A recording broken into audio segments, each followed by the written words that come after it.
Hi guys and welcome back to part 3 of restoring my Stanier Mogul. So, I didn't record a lot of this and it's probably a good job I didn't, because the amount of jiggery faffery that went into this is mental. So as you know, I completely stripped it down, wheel set and everything. I got the wheel set cleaned up with the wire wheel, and then resetting everything. So then all the slide bars, all of this gubbins goes back in the same spot where it should go. Was a nightmare. The wire has been retwisted, ready to receive the tender. Speaking of the tender, we have the body here. These wheels I think can come out, but I'll leave them in because then you can spin them. What you can hear now, it's got a decoder in there. What you can hear is the ultrasonic cleaner. The bodies in there, of both the locomotive and the tender, they're being cleaned in just water and a bit of ferroliquid.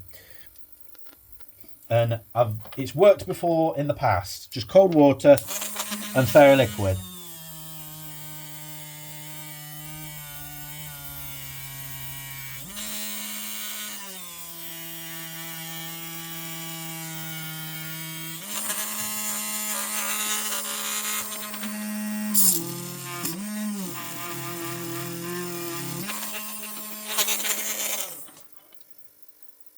You know what, lads? I'm actually going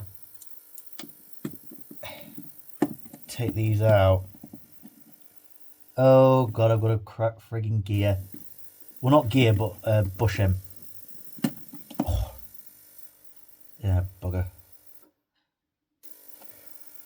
Unfortunately, I can't really do much about that because I don't have any spares. Don't worry, it just slipped out. It's just a little dirty. It's still good. It's still good. This has been a really fun project so far, to be honest. And once we've got the motor reconnected,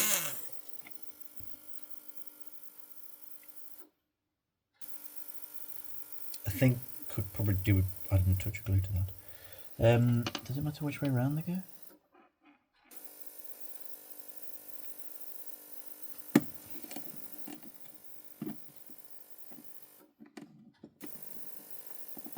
I think most of the hard bits are done, i.e. the wheel set, the chassis, that's been done. That's the hardest part probably. It's the body now that's going to be the killer. Oh, all the gears are cracked. This locomotive has had a hard life, I'm telling you.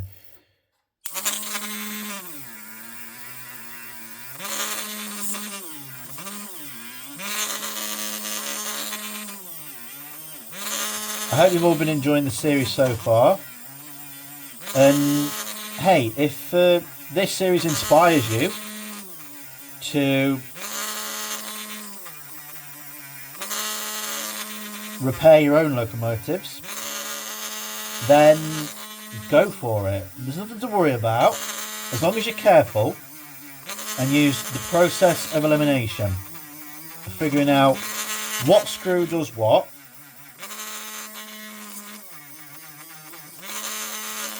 And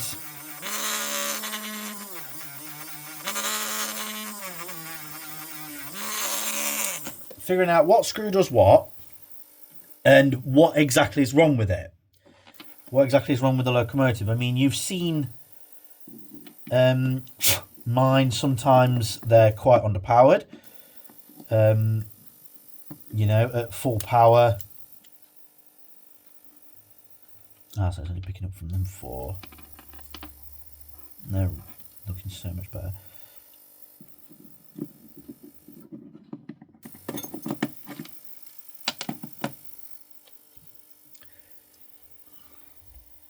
So yeah, just start on something like this. On just like a little Triang 060 XO4 motor locomotive. A little diesel or a pannier tank, something like that, because these are the easiest to work on. They really are. And then once you've done one of them, other locomotives are very easy. And I mean, basically what I'm doing right now is something you'll have to do on a trying locomotive. You'll have to polish the wheels, keep them clean.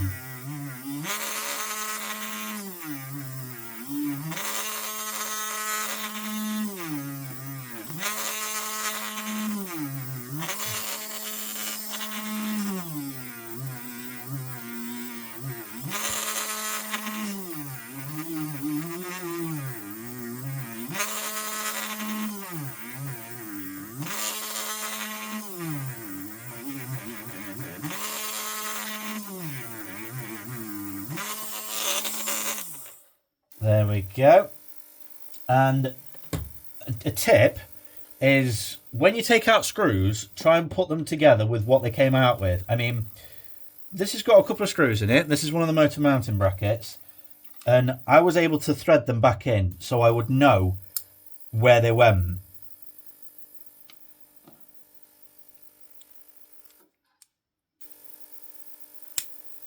Okay, just go.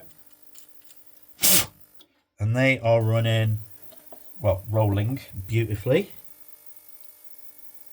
And get yourself some of this, some contact cleaner, WD-40 contact cleaner. Loads of cotton buds. Spray a bit on the cotton buds and wipe them on the wheels and any metal parts.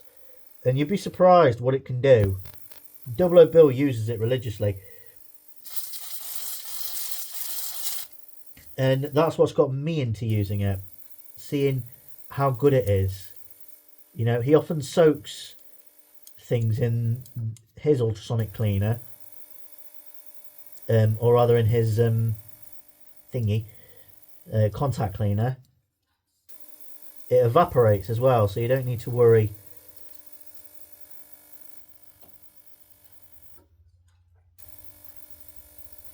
about it. If you just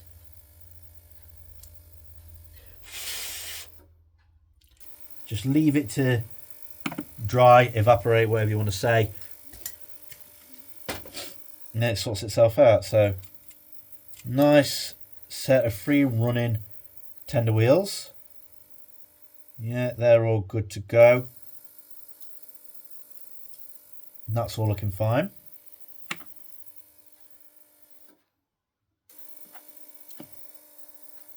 That's going to need to... I'm going to put that through there because that goes with that. Those are for the tender. That's the spring for that. That's the footplate thing. So now this piece actually came off the boiler, I believe. In fact, while I have the cab, fiberglass pencil and swirl it around those decals, around those numbers, the running number.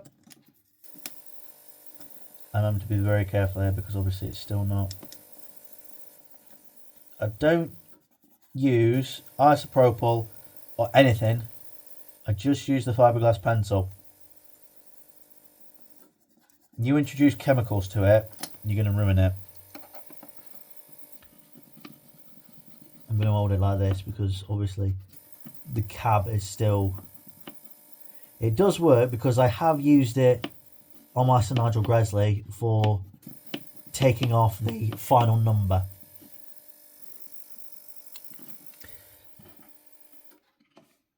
It's fading it. It will take a bit of time. There we go. Focus on that. Yeah. Getting replacements is going to be a bugger, isn't it?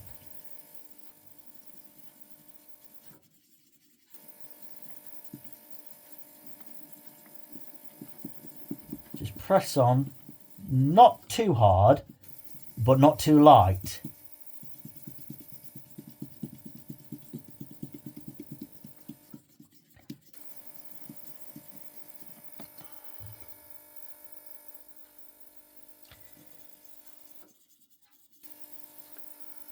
So got about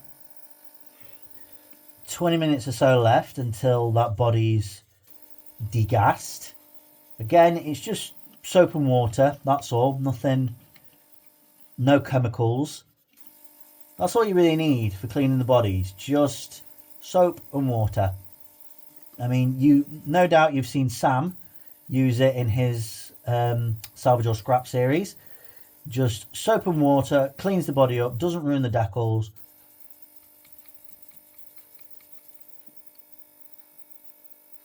And can you see that? You will now. It's removed those two middle numbers. So getting a set of transfers is the next thing. It's too bad I can't make my own.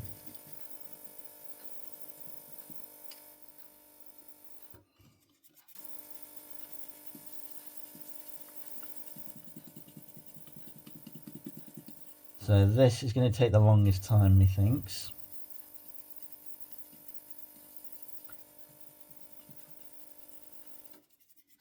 It's too bad that it doesn't end with a 5. What is it? I can't even remember the number now, Jesus. Can't remember the number of the locomotive that I drove. But yeah, you can see it creates a nice blank canvas to work with. So the next thing is going to be to stick that cab back together. So get the glazing pieces in, get that back together. And then once the body's out, give that a dry and really clean it up. Get everything reattached.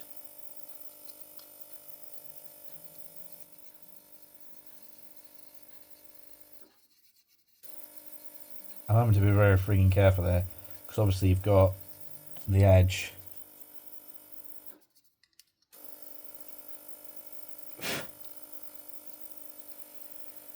of the lining.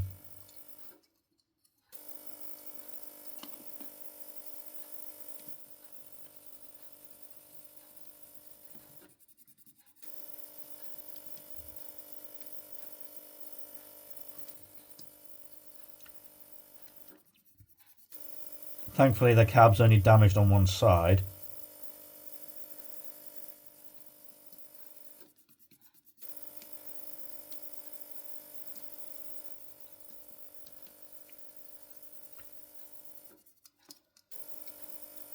Making it go a bit of a weird colour.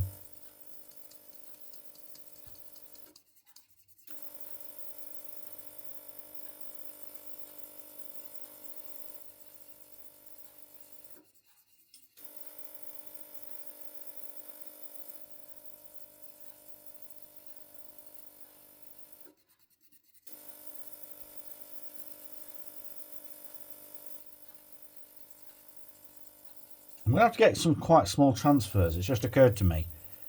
I'm going to have to get some quite small transfers because obviously you've not got much space here. There's only enough really for 4 numbers. But the locomotive that we had was, what was it, 5?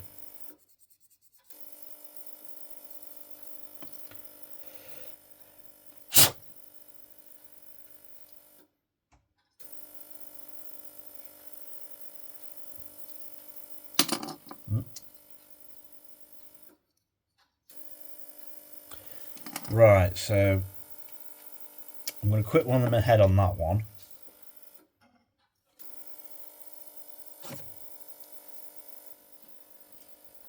A little bit of glue here and there. Again, if this locomotive could talk, what would it tell me? That's what I want to know.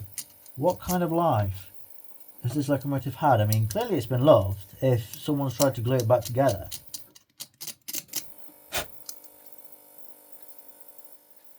Which is what you do when you've got a favourite locomotive. You try and preserve it. You try and make sure it's going to work. There we go, that's actually looking pretty good. So we just need to glue that cab back together.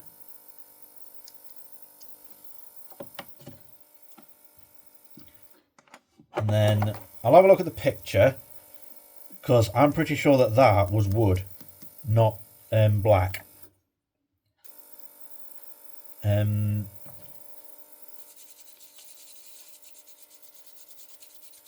But I mean, everything's looking really good. And hopefully it won't be long until we can get the motor in, reassemble it, and let it run.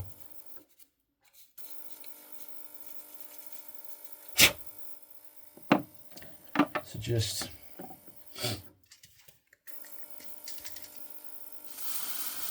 do this last bit quickly, he says. Just get into all those nooks and crannies, get all the filth off.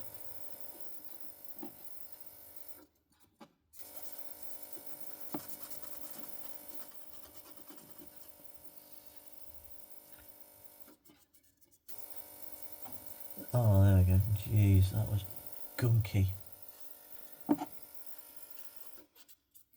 But yeah, I think we will leave this part here, ladies and gentlemen. Thanks for watching. Join us for part whatever we're going to be on next. I'm losing track already. So thanks for watching. See you in the next one.